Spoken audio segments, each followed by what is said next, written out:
j'ai interrogé la Cour suprême en sa qualité de conseil du gouvernement et requis l'avis de la Cour constitutionnelle sur la possibilité d'organiser un référendum sur l'évolution des institutions de la République.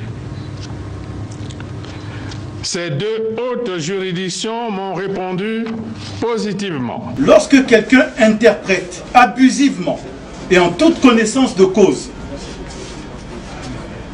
une disposition de droit, en sachant que ça peut prêter à trouble et à mort d'homme, demain, que ses partisans ne se plaignent pas que l'on déclenche à son encontre une procédure de haute trahison devant les juridictions nationales. Si elles ne sont pas compétentes, ça sera devant les juridictions internationales. Pourquoi je le dis? Le président de la République, qui a de bons conseillers, sait très bien que lorsqu'il pose à la Cour constitutionnelle la question de savoir, sur base de l'article 110, et en évoquant l'article 3, s'il a le droit de convoquer un référendum, il sait très bien que la Cour constitutionnelle va lui dire oui, l'article 3 pose le principe de l'existence du référendum dans notre droit constitutionnel. L'article 10 pose les gens qui peuvent recourir 110 au référendum. Mais la matière qui peut être soumise à un référendum, c'est l'article 86.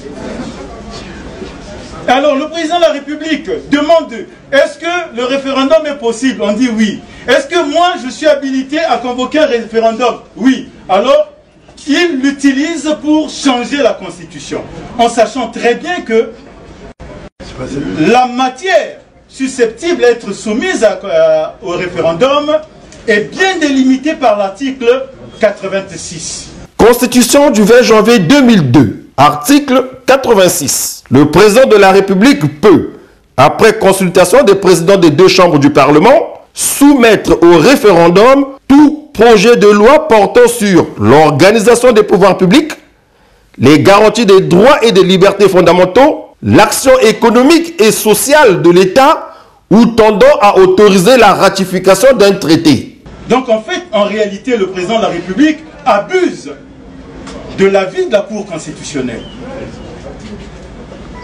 C'est un abus.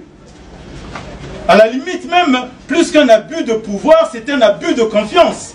Parce que les juges ont dit le droit. Ils ont dit oui, vous avez le droit de convoquer le référendum.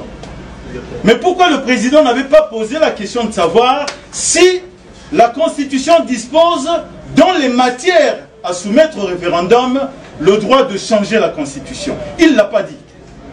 Il dit évoluer, faire évoluer les institutions. Mais or, nous en droit, nous disons qu'on peut faire évoluer les institutions par voie de révision.